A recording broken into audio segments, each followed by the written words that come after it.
Hello everyone, हमारी अपनी पाठशाला में आज जो हम लोग क्वेश्चन एनालिसिस करेंगे वो करेंगे हमारे सामान्य विज्ञान का। जैसा कि आप जानते हो कि बहुत सारे क्वेश्चन आपके पीटी में सामान्य विज्ञान से आते हैं और जो स्टूडेंट का बैकग्राउंड विज्ञान नहीं है वो जनरली उस क्वेश्चन को छोड़ देते हैं या छोड़ते भी नहीं, अगर याद करके आते हैं तो कहीं ना कहीं क्वेश्चन में ऐसा कुछ ट्विस्ट किया जाता है जिसके कारण उसका आंसर गलत हो जाता है। तो सामान्य विज्ञान को आसान करने के लिए हमने क्वेश्चन बैंक से ही लिया है क्वेश्चन और उसी को हम लोग एनालिसिस करेंगे और उसके थ्रू हम लोग बहुत सारे कॉन्सेप्ट को जानेंगे और बहुत सारे क्वेश्चंस को समझेंगे। जैसे पहला क्वेश्चन हमने लिया है, ये आपके 65th बीपीएससी 2019 का क्वेश्चन है।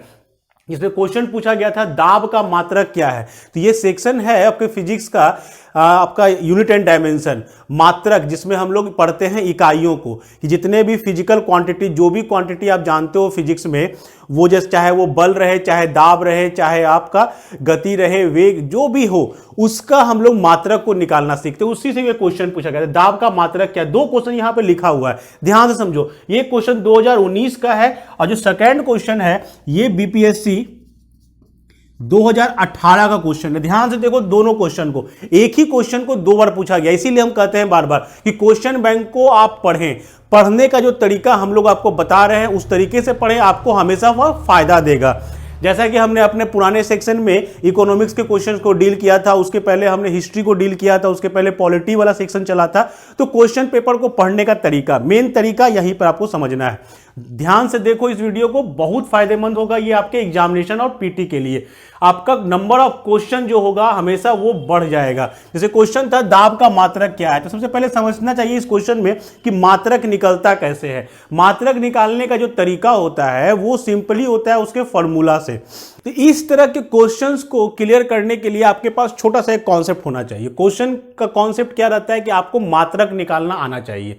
मात्रक जो होता है, जो हम लोग यूज करते हैं वो होता है एसआई मात्रक। एसआई यूनिट्स हम लोग यूज करते हैं, यूज जो किया जा रहा है आजकल इंटरनेशनली वो होता है एसआई यूनिट्स। एसआई यूनिट में सात फिजिकल क्वांटिटी, 7 जो आपके भौतिक राशियां होती है, जो भौतिक राशियां हैं उसमें 7 भौतिक राशियों को फंडामेंटल माना गया है। जिसमें पहला आपका है द्रव्यमान, जो पहला है आपका वो है द्रव्यमान, जिसे हम लोग इंग्लिश में कहते हैं मास। मास का जो मात्रक होता है वो होता है किलोग्राम। ये आपको याद रखना पड़ेगा, ठीक है। मास का जो द्रव्यमान हो एसआई यूनिट होता है वो होता है किलोग्राम। दूसरा जो है वो है लंबाई। लंबाई का जो मात्रक होगा वो होगा मीटर, जिसको हम लोग दिखाएंगे एम से। फिर तीसरा जो है वो है आपका समय। समय को दिखाते हैं हम लोग सेकेंड से, ठीक है। ये 3 ज्यादातर यूज होने वाले हैं, जो मैक्सिमम यूज होंगे। उसके बाद जो आएगा आपका वो होगा करंट, विद्युत धारा।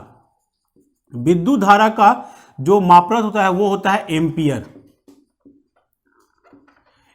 एम्पियर, जिसको हम लोग दिखाएंगे ए से, ध्यान देना, एम्पियर हो जाएगा।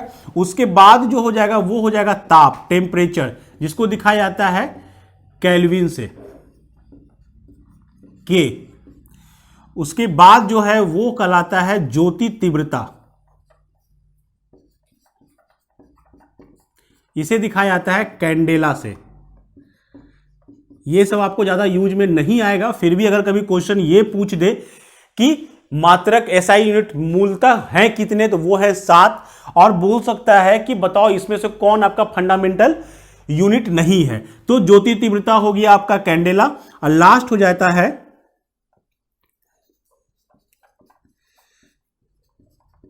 किसी पदार्थ का द्रव्यमान। ये आपका यूज होता है केमिस्ट्री में, जिसको मापा जाता है मोल से।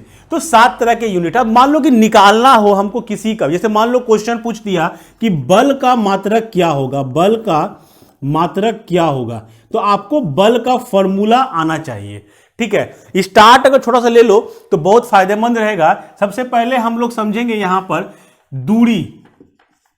दूरी का मात्रक क्या होगा, तो दूरी क्या होगा, कोई ना कोई की लंबाई होगी, तो लंबाई का मात्रक क्या होता है मीटर, यानी दूरी का मात्रक क्या हो जाएगा मीटर, केवल m हो जाएगा। उसकी तरह से अगर मान लो निकालना शुरू करें हम लोग वेग का, तो फॉर्मूला होता है वेग का दूरी अब बटे समय। तो दूरी का मात्रक मीटर था और समय का मात्रक सेकंड है, यानी आपका क्या हो जाएगा मीटर पर सेकेंड। ये हो गया आपका वेग का मात्रक। वैसे ही मान लो मात्रक पूछा त्वरण का, एक्सीलरेशन का, तो फॉर्मूला इसका होता है वेग का, त्वरण का वेग बटे समय। तो वेग का हमने निकाला मीटर पर सेकेंड, तो मीटर पर सेकेंड और डिवाइडेड बाय फिर से सेकेंड हो गया, तो कितना हो गया मीटर पर सेकेंड का स्क्वायर, मीटर पर सेकेंड का स्क्वायर। वैसे ही मान लो पूछ दिया हमको बल का फॉर्मूला, तो बल का फॉर्मूला होता है, बल का मात्रक निकालने के लिए द्रव्यमान गुना त्वरण, ये फॉर्मूला होता है, यानी मास का हो जाएगा। मास का क्या हमारा है, केजी है, तो केजी इंटू मीटर पर सेकेंड स्क्वायर। तो ये निकल गया बल का। बल के मात्रक को इसलिए इंपॉर्टेंट माना जाता है कि बल जो है इसको हम लोग दिखाते हैं न्यूटन से, क्योंकि न्यूटन ने ही बल का डिफिनेशन दिया था, तो न्यूटन के नाम पर बल का जो मात्रक है उसको हम लोग कहते हैं न्यूटन। यानी आपको मतलब याद रखना है कि न्यूटन का मतलब ही हो गया केजी मीटर पर सेकेंड स्क्वायर, ये हो गया आपका न्यूटन। ऐसे ही बहुत सारे मात्रक को हम लोग देखेंगे। तो यहां क्वेश्चन पे आते हैं, हम लोग थ्योरी यहां नहीं पढ़ा रहे हैं, हम केवल आपके क्वेश्चन को रिवाइज करवा रहे हैं। अब क्वेश्चन को रिवाइज करना हो तो इस तरीके से आप अगर रिवाइज करते हो, अगर आप सभी चीजों को देखते हुए रिवाइज करते हो, तो उस क्वेश्चन से रिलेटेड बहुत सारे क्वेश्चन आपके एग्जामिनेशन में दिखेंगे। देखो इसी क्वेश्चन को देखो, 2019 में भी पूछा, 2018 में भी पूछा। तो अगर क्वेश्चन बैंक ही केवल पढ़ के जाओ तो भी आपके बहुत सारे क्वेश्चन बनेंगे, बशर्ते पढ़ने का जो तरीका होना चाहिए वो इस तरीके का होना चाहिए कि यहां से आप ये सब चीजों को भी जानो। तो ये एक तरीका हो गया कि बल का मात्रक हमने निकाल लिया। अब क्वेश्चन पूछा गया यहां पर दाब का मात्रक। चलो दाब का पहले फॉर्मूला देखते हैं। तो दाब का अगर फॉर्मूला देखेंगे तो दाब का फॉर्मूला होता है बल अब बटे क्षेत्रफल, बल बटे क्षेत्रफल, ये होता है फॉर्मूला दाब का। तो बल का तो हम लोग जान गए, और क्षेत्रफल मतलब क्या होगा, कोई भी क्षेत्रफल तुम बात कर लो, कोई भी क्षेत्रफल, मान लो कि आयत का क्षेत्रफल लंबाई गुना चौड़ाई, वर्ग का क्षेत्रफल लंबाई का स्क्वायर। कभी भी क्षेत्रफल निकालोगे तो वो क्या होगा, दो लंबाइयों का स्क्वायर होगा, दो लंबाइयों का स्क्वायर। यानी क्षेत्र अगर हम लिखना शुरू करें, बल का यूनिट क्या था हमारा, केजी मीटर पर सेकेंड स्क्वायर और डिवाइडेड बाय क्षेत्रफल यानी मीटर का स्क्वायर, यही होगा हमारा। अब देखो यहां से मीटर मीटर कैंसिल होगा, तो केजी सेकेंड स्क्वायर और इंटू मीटर, ये हो गया आपका बल दाब का मात्रक। तो दाब का मात्रक जो हमारा था वो एक्चुअल में था किलोग्राम बटे मीटर सेकेंड का स्क्वायर। तो ये फॉर्मूला से निकला। अब देखो क्वेश्चन जो तुम्हारा बीपीएससी पूछता है या कोई भी एग्जाम पूछता है तो वो इतना सिंपल नहीं देगा, क्योंकि वो जानता है कि जो साइंस वाले स्टूडेंट होंगे वो किसी ना किसी तरीके से तो निकाल लेंगे ही, तो वो इतना सिंपल कभी नहीं पूछेगा। जैसे क्वेश्चन देखो यहां पर, यहां जो आपको ऑप्शन दिया गया किलोग्राम में दिया गया, किलोग्राम किलोग्राम किलोग्राम किलोग्राम, और जब 18 में इसी क्वेश्चन को पूछा तो Newton Newton Newton Newton Newton में पूछ दिया। तो अब आपका चेंज कर गया ना।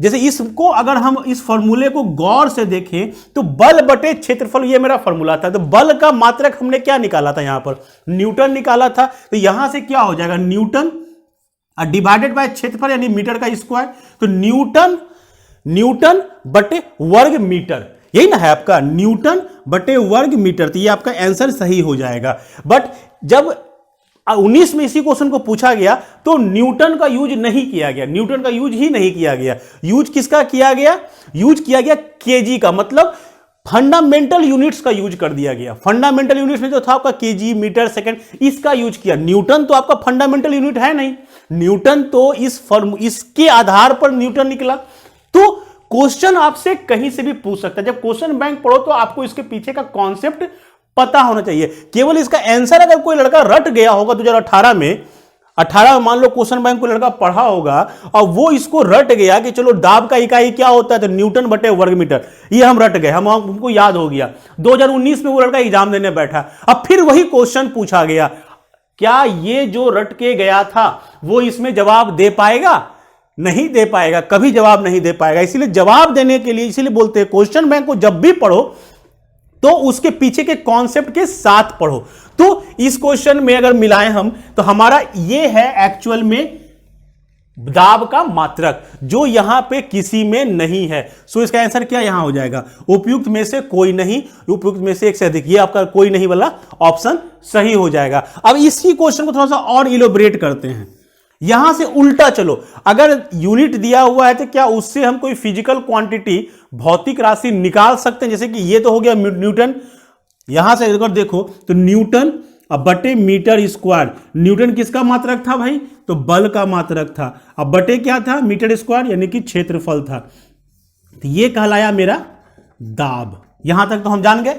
अगला देखते हैं क्या लिखा हुआ है, न्यूटन मीटर, न्यूटन और मीटर एक साथ यानी मल्टीप्लाई हो रहा है। ये क्या है? न्यूटन किसका है? बल का। क्षेत्र, मीटर मतलब क्या हुआ? कोई एक लंबाई, लंबाई मतलब क्या हुआ? कोई एक दूरी। तो बल गुना दूरी, ये फॉर्मूला होता है कार्य का। ये फॉर्मूला जो है, ये फॉर्मूला है कार्य का। कभी कभी पूछेगा कार्य का मात्रक क्या होता है, तो न्यूटन इंटू मीटर। इसको जो है कभी कभी कहा जाता है जूल, जिसको दिखाया जाता है जे से। तो अगर पूछ दिया क्वेश्चन कि बताओ कार्य का मात्रक क्या, ये क्वेश्चन पूछा भी गया है, तो कार्य का मात्रक क्या है? तो कार्य का फॉर्मूला है बल गुना दूरी। तो बल गुना दूरी, न्यूटन इंटू मीटर, इसी को कहते हैं हम लोग जूल। तो एक क्वेश्चन आपको यहां से और समझ में आया, ये किसका मात्रक लिखा हुआ था? तो ये मात्रक लिखा हुआ था कार्य का। वैसे ही यहां आया न्यूटन, केवल न्यूटन। तो न्यूटन किसका मात्रक है? तो बल का मात्रक। तो एक चीज हम यहां से ये भी सीख गए। यहां पे क्या है? न्यूटन बटे मीटर, न्यूटन बटे मीटर, यानी कि बल बटे दूरी। ये कोई फॉर्मूला है? नहीं, ये कोई फॉर्मूला नहीं है। तो इस तरीके से यहां तक आप एक क्वेश्चन से कितना चीज सीख गए। ये तो सीख गए कि ये दाब का मात्रक है, ये दाब हो गया, ये किसका हो गया? ये कार्य का हो गया, ये किसका हो गया? ये बल का हो गया। तो क्वेश्चन बैंक ऐसे पढ़ना चाहिए, इस तरीके से कि ऑप्शन तक को देख के आप क्लियर कर लो कि लिखा हुआ आखिर क्या है। तो जब हम इसको देखेंगे तो साथ में देखते हैं कुछ और यूनिट्स को जो आपके एग्जामिनेशन पॉइंट ऑफ व्यू से इंपॉर्टेंट रहते हैं हमेशा। कुछ यूनिट ऐसे हैं जो आपके एग्जामिनेशन में लगातार पूछते रहते हैं। जैसे अभी हमने बताया दूरी, दूरी को हमने बताया कि इसका यूनिट जो होता है एसआई यूनिट। ध्यान देना, ये बार बार बात जो हम कर रहे हैं ये एसआई यूनिट की बात कर रहे हैं, SI system of international units, उसकी बात कर रहे हैं। बट एग्जामिनेशन में जब क्वेश्चन पूछा जाता है तो दूरी को लेकर ज्यादा क्वेश्चन पूछा जाता है। जैसे कि मान लो कि दूरी का एक यूनिट जो होता है उसको हम लोग कहते हैं प्रकाश वर्ष। प्रकाश वर्ष ये भी एक दूरी का ही यूनिट है, दूरी का यूनिट है। जो ये क्वेश्चन आपको पूछा गया था जेपीएससी में, ये पूछा गया है, ये आपके यूपी पीसीएस में क्वेश्चन ये पूछा गया है, कई एग्जामिनेशन में ये क्वेश्चन पूछा गया है कि बताओ दूरी का मात्रक कौन सा है। उसमें 4 ऑप्शन दिए हुए थे, उसमें एक प्रकाश वर्ष भी था। तो लगता है जो बच्चा का नहीं बैकग्राउंड है उसको लगेगा प्रकाश वर्ष कोई दूरी का मात्रक थोड़े हो सकता है। बट जान लेना प्रकाश वर्ष भी दूरी का मात्रक होता है। वैसे ही इसका एक और मात्रक कहलाता है दूरी का पारसेक। तो याद रखो ये सब फेमस क्वेश्चंस हैं जो आपके एग्जामिनेशन में लगातार दिखते आ रहे हैं। तो पारसेक जो है वो भी आपके दूरी का ही मात्रक है। इस क्वेश्चन को पूछा गया था, जेपीएससी ने पूछा इसे, यूपी पीसीएस ने इसे क्वेश्चन पूछा, राजस्थान ने इस क्वेश्चन पूछा। तो ये क्वेश्चन फेमस क्वेश्चन है जो आपके यूनिट डायमेंशन में लगातार दिखते रहेंगे। इसी प्रकार जैसा कि हमने बताया ताप को लेके हमने बोला कि ताप का जो मात्रक है वो मात्रक है केल्विन। टेम्परेचर को मापने का जो तरीका है वो है केल्विन। अब यहां से होता है कि केल्विन में क्या हमें कभी कुछ दिखता है? जैसे हम लोग अपना बॉडी टेम्परेचर मापते हैं, क्वेश्चन एराइज यहीं से शुरू हो जाता है हमारा कि मान लो हम अपना बॉडी टेम्परेचर मापते हैं, तो बॉडी टेम्परेचर जो हम मापते हैं, जो थर्मामीटर यूज करते हैं, उसमें कौन सा यूनिट यूज किया जाता है? तो वो यूनिट यूज किया जाता है फ़ारेनहाइट। ध्यान देना हमेशा, ताप का मात्रक 3 हो जाएगा, एक केल्विन है, दूसरा जो है वो है फ़ारेनहाइट जिसको दिखाया जाता है कैपिटल एफ से, और तीसरा जो यूनिट है वो है सेंटीग्रेड जिसे दिखाया जाता है सी से। तो 3 माप आपके यहां पे मात्रक हैं। केल्विन जो है ये एसआई यूनिट है, केल्विन जो है वो जो एसआई यूनिट है वो केल्विन है, बाकी दोनों इसके अलग अलग सिस्टम में मात्रक है। तो 3 तरह के मात्रक ताप के हैं। फ़ारेनहाइट, जब आप बॉडी टेम्परेचर जो नॉर्मली थर्मामीटर यूज करते हो, तो जो बॉडी टेम्परेचर हम लोग मेजर करते हैं वो मेजरमेंट जो आता है वो हमेशा आता है फारेनहाइट में। अब जो डिजिटल थर्मामीटर यूज हो रहा है उसमें वो मेजरमेंट आता है सेंटीग्रेड में। तो मान लो कभी क्वेश्चन तुमको यही से सीखना शुरू करो कि जब इससे लिंक क्या क्या हो सकता है। अब मान लो कि कोई डाटा तुमको दिया हुआ है फारेनहाइट में, मान लो कोई डाटा तुमको दिया हुआ है फारेनहाइट में, अब बोला बताओ इसका वैल्यू सेंटीग्रेड में क्या होगा, इसी का वैल्यू सेंटीग्रेड में क्या होगा। या मान लो कि सेंटीग्रेड में दिया हुआ वैल्यू, अब पूछ दिया फारेनहाइट में क्या होगा, या पूछ दे केल्विन में क्या होगा। तो ये छोटे छोटे क्वेश्चंस हैं जो एक ही क्वेश्चन से निकलकर बनते हैं। तो बनाना है, जैसे क्वेश्चन आपका पूछा गया था बीपीएससी के 2018 में, एक क्वेश्चन था बीपीएससी 2018 में क्वेश्चन पूछा गया था। क्वेश्चन था कि 50 डिग्री सेंटीग्रेड का मान फारेनहाइट में क्या होगा।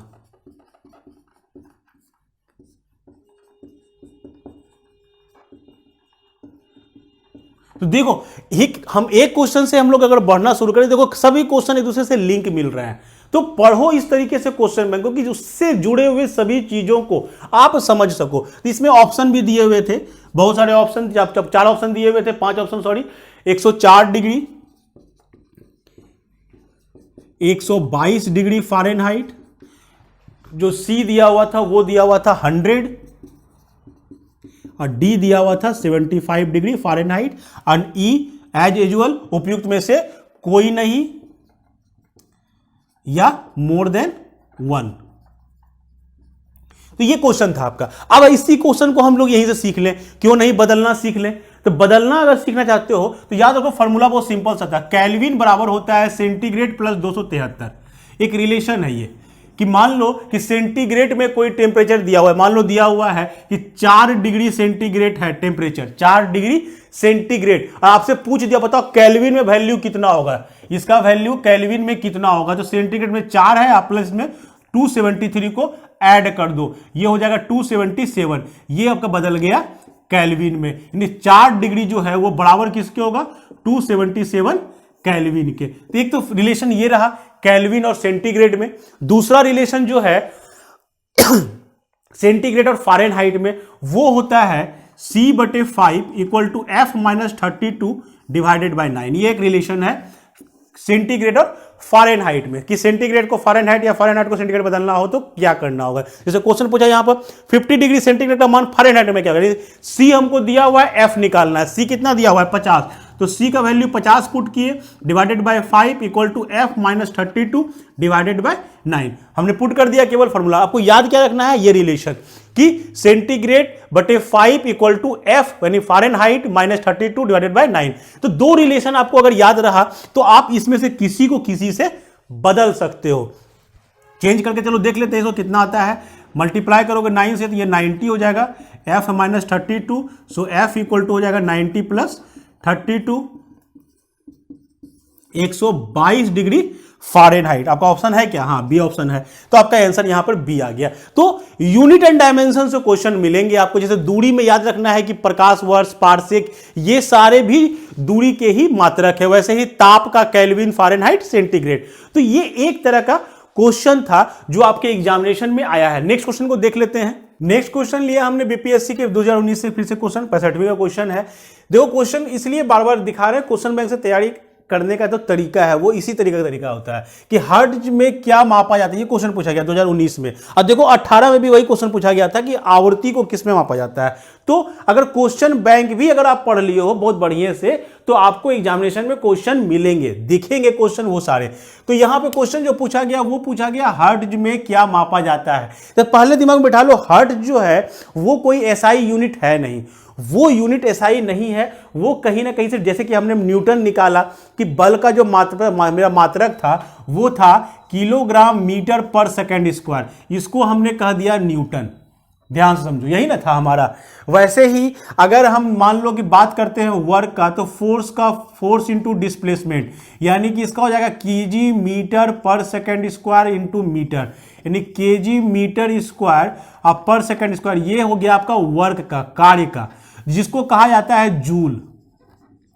तो इस तरीके से देखोगे तो आपको मालूम पड़ेगा कि ये सारे वो मात्रक है जो यूज में आते हैं ज्यादातर। हर्ट्ज के बारे में अगर बात करो तो ये आवृत्ति का मात्रक है, ये आवृत्ति का मात्रक है, यानी हम रट गए तो मिल गया हमको आवृत्ति। लेकिन इतना से काम चलेगा नहीं, क्योंकि क्वेश्चन घुमा घुमा कर पूछा जाता है हमेशा।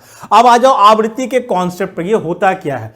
आवृत्ति का मतलब होता है, ध्यान समझो, कि अगर हम कहें कि इस तरीके का मोशन हो रहा है, ध्यान से समझना, ये एक फिजिक्स का कॉन्सेप्ट है, सिंपल हार्मोनिक मोशन, यानी कि आपका एक सर्टेन इंटरवल पर आपका अगर मोशन हो रहा है, जैसे कि मान लो ये मेरा घर है और यहाँ पे स्कूल है, हम स्कूल के लिए 10 बजे निकलते हैं, स्कूल जाते हैं, फिर 4 बजे शाम में स्कूल से वापस घर आते हैं। तो एक टाइप का मोशन जो लगातार होता रहे, कोई सर्टेन इंटरवल के बाद वो मोशन होता रहे, उस मोशन को कहा जाता है हार्मोनिक मोशन।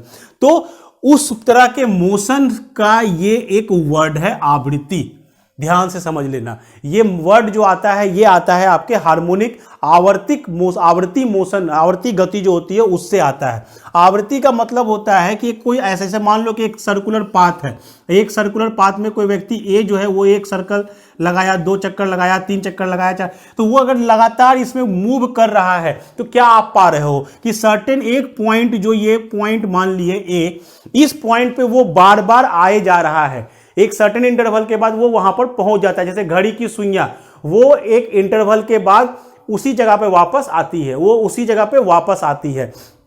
तो जितना टाइम उसको एक पूरा चक्कर लगाने में लगता है, जितना टाइम, उस टाइम को हम लोग कहते हैं उसका टाइम पीरियड। ध्यान से इस वर्ड को समझ लेना, क्वेश्चन कहीं से भी पूछ सकता है। वो कहलाता है टाइम पीरियड, यानी कि ये उसका कहलाता है आवर्त काल। आवर्त काल का मतलब क्या हुआ कि वो समय, जितना समय में वो पूरा एक चक्कर लगा ले। मान लो इस तरीके का मोशन था, यहां से वो स्टार्ट लिया तो गया, पॉजिटिव गया, नेगेटिव गया, फिर वापस इसी पॉइंट, इस 2 पॉइंट पर, फिर से इसी पॉइंट पे वो पहुंच गया, फिर यहां से चला, यहां से चला, यहां आया। तो ये जो टाइम यहां से लेके यहां तक जाने में लग रहा है, ये कहलाया इसका एक साइकिल पूरा कर लिया। तो यहां से यहां तक जाने में जो समय लगा, दैट इज कॉल्ड आवर्त काल। वैसे ही यहां से लेके यहां तक एक आवर्त में कितनी दूरी तय की गई, दैट इज नॉन एज, ये हो गया समय, और दूसरा हो गया उसका तरंग दैर्घ्य। तरंग दैर्घ्य का मतलब हुआ कि वेवलेंथ, जिसको इंग्लिश में कहते हैं। मतलब क्या हुआ, एक साइकिल में टोटल कितना दूरी तय किया। जैसे यहां पर साइकिलर पथ में क्या होगा, यहां से लेकर यहां तक चला, तो एक साइकिल में ये जो परिधि आएगी उतना उसका कहलाएगा तरंग दैर्घ्य। मान लो घड़ी की सुइयां, एक साइकिल मतलब क्या, पूरा एक चक्कर में कितना दूरी तय किया, दैट इज नॉन एज तरंग दैर्घ्य। तीसरा हो जाएगा तरंग का वेग, वेव वेलोसिटी। वेव वेलोसिटी क्या होगा, जब दूरी आ गया, समय आ गया, तो वेग भी आएगा ही, कि इतना दूरी, ये तरंग दैर्घ्य हो गया, ये टाइम हो गया इसका टी, इसको टी से दिखाते हैं, इसको लैम्डा से दिखाते हैं, इसको भी से दिखाते हैं। तो इतना दूरी तय करने में इतना समय लगा, तो हम लोग वेग निकाल सकते हैं आसानी से। वेग का फॉर्मूला क्या होता है, दूरी बटे समय। तो दूरी कितना तय किया, लैम्डा, समय कितना लगा, टी, तो v इक्वल टू क्या हो गया, लैम्डा बटे टी। ये हो गया सिंपल सा फॉर्मूला। अब इसमें आवृत्ति कहां आया, आवृत्ति तो कहीं नहीं आया। आवृत्ति को क्या होता है, जैसे हम क्या बोले कि टाइम पीरियड डिफरेंस क्या बोले कि एक पूरा चक्कर में कितना समय लगा, एक चक्कर में जितना भी समय लग रहा है उस समय को हम लोग कह रहे हैं आवर्त काल, टाइम टी। इसको उल्टा बोलो कि एक सेकंड में जितना चक्कर लगा लिया उसको कहते हैं उसका आवृत्ति। आवृत्ति का मतलब क्या होता है, एक सेकंड में नंबर ऑफ साइकिल, कितना चक्कर वो लगाया, एक सेकंड में कितना चक्कर वो लगा लिया। तो इसका जो फॉर्मूला होता है आवृत्ति का, ध्यान से समझो, जरूरी है ये समझना, आवृत्ति का फॉर्मूला हो जाएगा 1/t। यही ना हुआ कि t समय में एक चक्कर लगाया, ऐसे पढ़ो, t समय में एक चक्कर लगा, तो एक समय में कितना चक्कर लगेगा, 1/t चक्कर लगेगा। इसी को हम लोग कहते हैं आवृत्ति।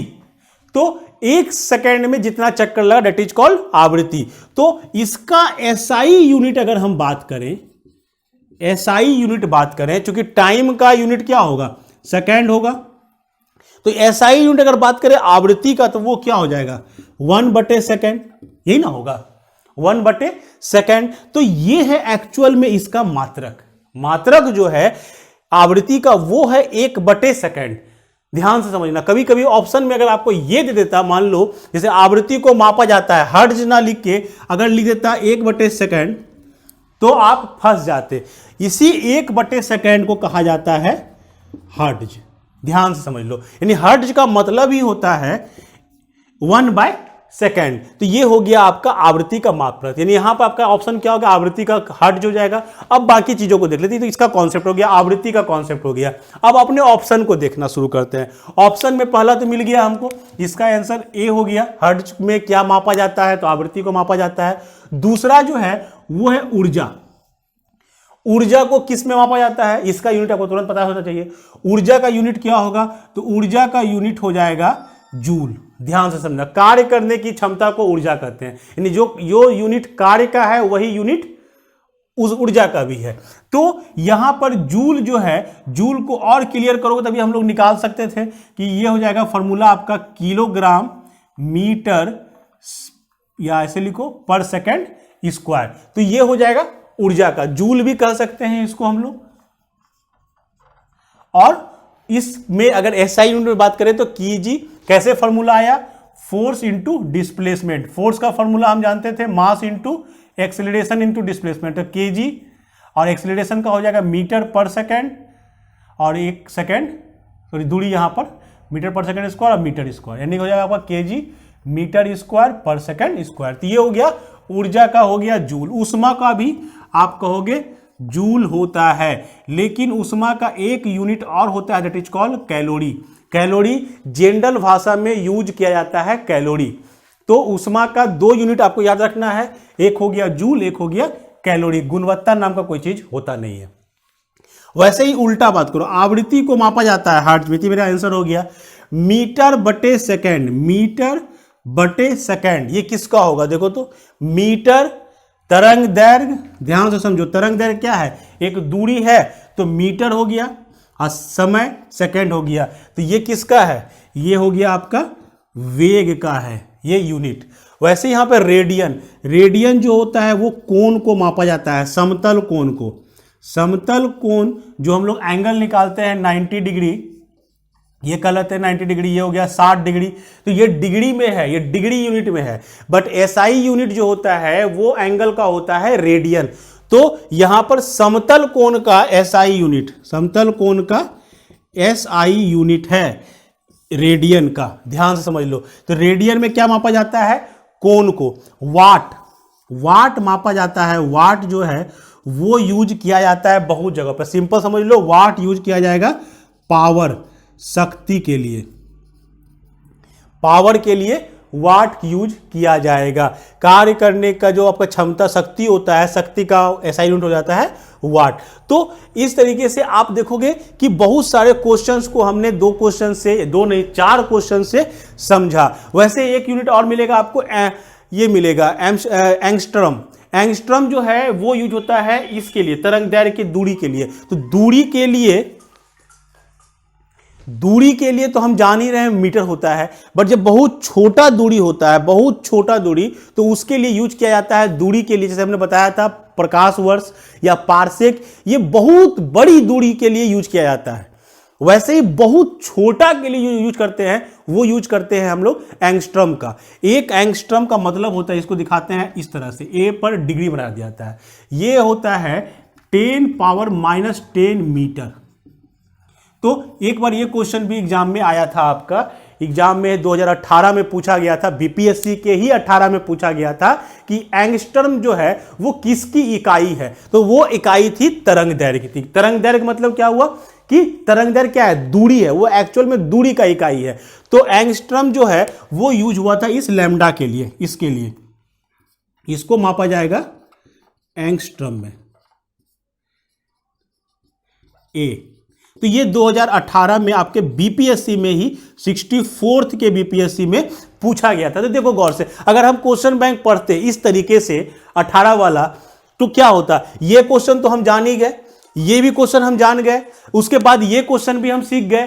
तो ये क्या है कि क्वेश्चन बैंक को जब इस तरीके से आप पढ़ोगे, उसके ऑप्शंस को, उसके क्वेश्चंस के पीछे के कॉन्सेप्ट को, तो आपको ये क्वेश्चन एग्जामिनेशन में मिलेंगे, जरूर मिलेंगे, और बराबर इस तरह के क्वेश्चन मिलते रहते हैं। तो होप आपको ये कॉन्सेप्ट सारा समझ में भी आया होगा, क्वेश्चन भी याद हुआ होगा।